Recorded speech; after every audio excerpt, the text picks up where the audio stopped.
जिसने ये हारमोनियम बनाया वो ऐसे कई हारमोनियम बना सकता है। जिसने ये मिक्सर बनाया वो ऐसे कई मिक्सर बना सकता है। जिसने ये गिटार बनाई, तबला बनाया, कीबोर्ड बनाया, पैड बनाया, वो ऐसे कई और बना सकता है। सुनिए ध्यान से, आज हम क्या करते हैं, खुद ही बनाते हैं और खुद ही उसके सामने झुकते हैं। परमेश्वर के बाद अगर किसी का दूसरा नंबर है परमेश्वर के बाद, तो वो इंसान है। कौन है वो? इंसान। परमेश्वर के बाद दूसरा नंबर है आपका, लेकिन आप अपनी वैल्यू नहीं जानते हैं कि आप क्या है। क्यों? क्योंकि परमेश्वर क्रिएट करता है, बनाता है, आप भी बनाते हो। परमेश्वर में बुद्धि है, आप में बुद्धि है। बाइबल में लिखा अपने स्वरूप पर परमेश्वर ने बनाया आपको, अपने जैसा बनाया। आप हैं परमेश्वर के जैसे। अगर सृष्टि को झुकना चाहिए परमेश्वर के बाद अगर किसी के सामने, तो आपके सामने झुकना चाहिए, क्योंकि आप बना रहे हैं उसको। हालेलुया। लेकिन हम लोग पढ़े लिखे होकर, बुद्धिमान होकर, समझदार होकर, हम लोग धार्मिकता में सबसे ज्यादा धोखा खाते हैं। सबसे ज्यादा गुनाह भी कहां पर है? धार्मिकता में। सबसे ज्यादा धोखा भी कहां पर है? धार्मिकता में। हम लोग फंस जाते हैं। हम लोग श्रद्धा तो बहुत रखते हैं, लेकिन हम लोग क्या करते हैं, फंस जाते हैं कई बार। हम लोग सोचते हैं कि ये सही है, ये सच है, लेकिन बाद में न्यूज में पढ़ते हैं, अखबारों में देखते हैं, टीवी में देखते हैं, पता चलता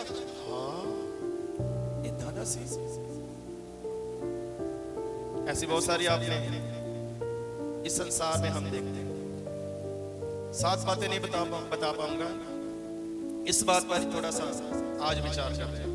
मैं आपसे कहना चाहता हूं कि क्या पाप से हमारा छुटकारा हुआ? पाप जो है आंखों को बहुत सुंदर लगता है, पाप देखने में सुहावना है। क्या है? पाप देखने में, बहुत सारे लोग टीवी पर, बहुत सारे लोग मोबाइल पर ऐसी ऐसी चीजें देखते हैं, देखने में क्या लगती है? बड़ी अच्छी लगती है, बहुत सुहावना लगता है। पाप सुनने में बहुत ही अच्छा लगता है। बहुत सारे लोग सुनते हैं पाप। क्या पाप सुना भी जा सकता है? आज बहुत सारे लोग पाप को सुनते हैं, देखते भी हैं और सुनते भी। पाप बोलने भी बहुत मीठा लगता है, सुनने भी बहुत कानों को अच्छा लगता है। किसी बुराई करना और सुनना अच्छा लगता है। उधर होठों को भी अच्छा लगता है, इधर कानों को भी अच्छा लगता है। बुराई करने की बातें सबसे ज्यादा लंबी हो सकती है, लेकिन सही बातें बहुत जल्द खत्म हो जाती है।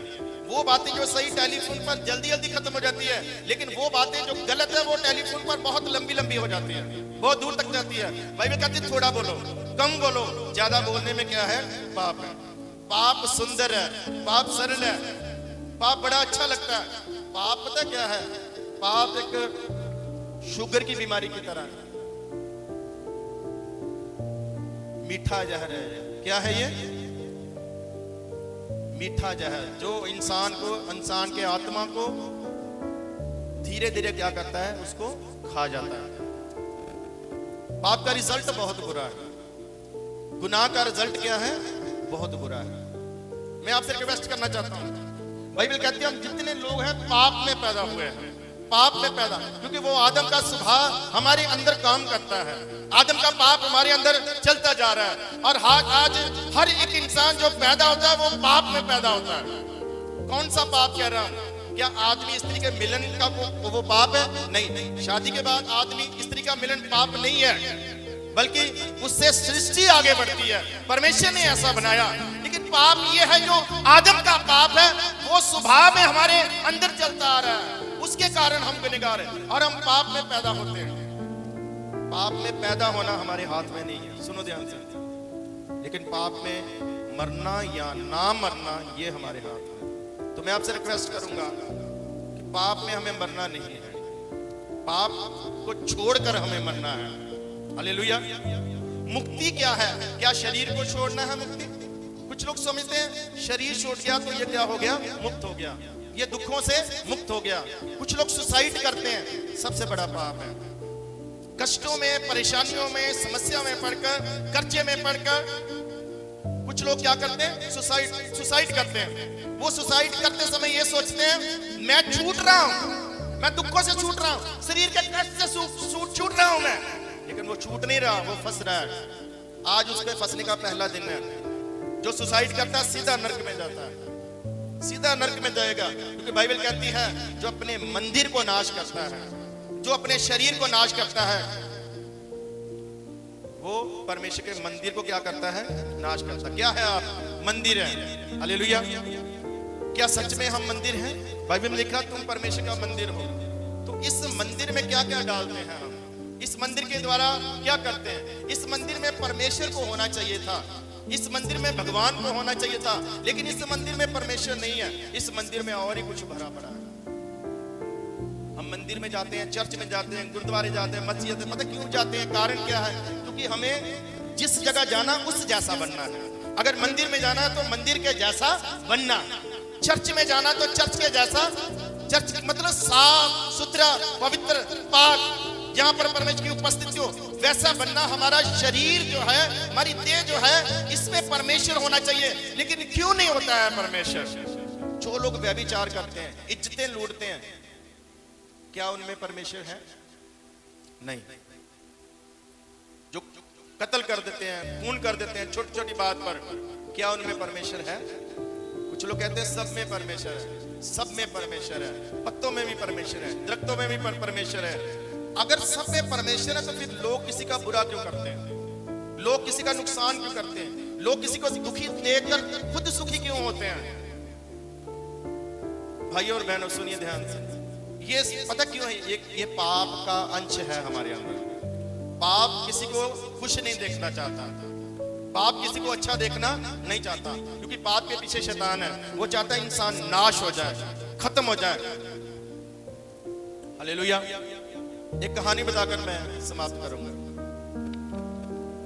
वचन में दो व्यक्तियों की कहानी है, एक धनी और एक लाजर। लाजर के बारे में लिखा वो कंगाल था, बीमार था, और एक धनी था, लिखा वो अच्छे कपड़े पहनता था, कंपनी के क्वालिटी के कपड़े पहनता था, और वो रोज व्यभिचार करता था क्योंकि उसके पास पैसा बहुत था। उसके सामने, घर के सामने एक कंगाल फेंका रहता था जो बीमार था। वचन में लिखा, कहानी को खत्म किया वचन लिखने वाले ने, उसने कहा धनी भी मर गया और कंगाल भी मर गया जो बीमार था। लिखा धनी ने अपनी आंखें नरक में खोली, आग में खोली है, लेकिन जब लाजर मर गया उसने अपनी आंखें आराम में खोली है, स्वर्गीय स्थान में खोली है, बल्कि कहूंगा कि स्वर्ग में खोली है। तो लिखने वाला ये कहता है उधर जो नरक में चला गया धनी, वो जल रहा, उसका शरीर, उसको प्यास लग रही है, वो तड़पता है।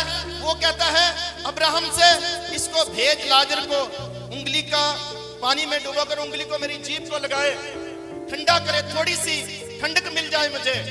वो कहता है नहीं हो सकता, उधर से कोई इधर नहीं आ सकता, इधर से कोई उधर नहीं जा सकता। वो कहता फिर नीचे भेज, मेरे जैसे और भी लोग हैं, मेरे 5 तो भाई हैं, वो भी ना मेरे जैसा जीवन गुजार रहे हैं, मेरे जैसे ही हैं, उनके पास भेजो किसी को। वो जाकर बताए कि नरक कैसा है, वो जाकर बताए कि इधर तड़फन ऐसी है, वो जाकर बताए इधर जलन ऐसी है, वो जाकर बताए इंसान मर के छूटता नहीं है, जो पाप में मरता है वो फंसता है, वो नरक में जाएगा। ना कोई नरक से फिर कभी छूट नहीं सकता, ना उधर जा सकता, ना इधर जा सकता है। हालेलुया। मैं आपसे पूछना चाहता हूं, जो धनी नरक में गया, क्या इसलिए गया कि वो धनी है? नहीं, इसलिए नहीं गया। वो इसलिए गया क्योंकि उसके काम गुनाह वाले काम है, धन के कारण नहीं। बाइबल नहीं कहती कि धनी जो है नरक में जाएंगे। हालेलुया।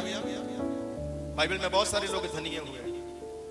तो कंगाल जो है वो मर गया, वो स्वर्ग में गया। क्या इसलिए स्वर्ग में गया अभी वो गरीब है? क्या सब गरीब लोग स्वर्ग में जाएंगे? नहीं, उसका जीवन ऐसा था कि वो स्वर्ग में जाए। यहाँ कुछ लोग बुद्धिमान पढ़े लिखे सोच रहे होंगे स्वर्ग नरक किने देखा, इत्थे ही ऐसा रखा। यहाँ जो भी है परछाई है, यहाँ स्वर्ग की परछाई है और यहाँ नरक की परछाई है। हाँ, शरीर में भी फल मिलता है, मरने से पहले शरीर में क्या मिलता है? फल मिलता है, लेकिन आत्मा में भी फल मिलता है। आत्मा में आपको सही फल मिल सकता है और आत्मा में पाप का आपको गलत रिजल्ट मिल सकता है। स्वर्ग नरक है, लेकिन एक बात कहना चाहूंगा, परमेश्वर ने नरक आपके लिए नहीं बनाया। परमेश्वर नहीं चाहता कोई वीरू नाश हो, परमेश्वर नहीं चाहता एक भी बंदा नरक में चला जाए। तो फिर आप कहेंगे परमेश्वर ने नरक क्यों बनाया? इसलिए बनाया, जो शैतान है ना, शैतान उसके लिए और उसके दूतों के लिए बनाया गया था, या फिर उसको फॉलो करने वाले, उसके सामने सजदा करने वाले, वो नरक में जाएंगे। हालेलुया। तो मैं क्या बता रहा हूं कि एक है जो आपको पापों से क्या कर सकता है, मुक्ति दिला सकता है, आपको गुनाहों से छुटकारा दिला सकता है। लास्ट में करना क्या होगा, इंसान को क्या करना होगा कि वो छूट जाए? उसको सबसे पहले ये मानना पड़ेगा कि मैं पापी हूं। लेकिन आज कोई मानना ही नहीं चाहता कि मैं पापी हूं। आज उंगली ऐसे उठती है, वो गलत है, वो गलत है, वो गलत है। किसी ने कहा अगर तेरी उंगली ऐसे उठती है कि वो गलत है, तो ये 3-4 तेरी तरफ भी है कि तू भी क्या है, गलत है। एक उसकी तरफ उठाता है, 3 तेरी तरफ है, तू भी गलत है। दूसरों को हम गलत कहते हैं, दूसरों की बुराई करते हैं। क्या अपने आप को हम देखते हैं हम कैसे हैं? पहली बात तो मान लेना कि मैं गुनहगार हूं। अब हल कौन करेगा? अब जाएं किसके पास? कौन माफ कर सकता है? किसके पास है माफ करने का अधिकार? माफ करने का अधिकार ओनली सिर्फ यीशु मसीह के पास है, सिर्फ यीशु। क्यों? क्योंकि उसने अपनी जान दी है ना आपके लिए, आपका मूल्य चुकाया, आपके बदले वो मर गया। परमेश्वर के सामने आप जाएंगे, आप बोलेंगे पिता परमेश्वर, मैं यीशु मसीह के नाम से क्षमा मांगती हूँ, क्षमा मांगता हूँ, क्योंकि ये प्रभु यीशु मसीह मेरा प्रभु है, इसने मेरे लिए कुर्बानी दी है, मेरे लिए मरा है, मैं अपना प्रभु ग्रहण करता हूँ, मुझे क्षमा करें। तो परमेश्वर आपको क्षमा कर देगा, क्योंकि आपके लिए पहले ही कोई सजा ले चुका है, आपके लिए सजा पहले कोई ले चुका है। ये गुड न्यूज आपके लिए कि आपको सजा नहीं लेनी पड़ेगी, क्योंकि सजा हो चुकी है, मूल्य चुकाया गया है, कर्ज चुकाया गया है, आजादी के लिए दाम दिया जा चुका है प्रभु यीशु मसीह के नाम से।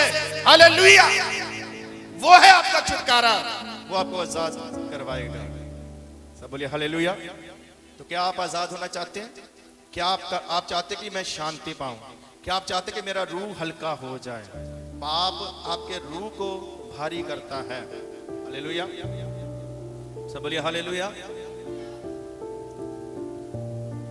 अगर हमने पाप नहीं छोड़ा तो हमारा मृत्यु पाप में होगी, क्योंकि जहां से एक न एक दिन सबने जाना है। तो मृत्यु पाप में होगी, तो उसका रिजल्ट क्या होगा, मजदूरी क्या होगी?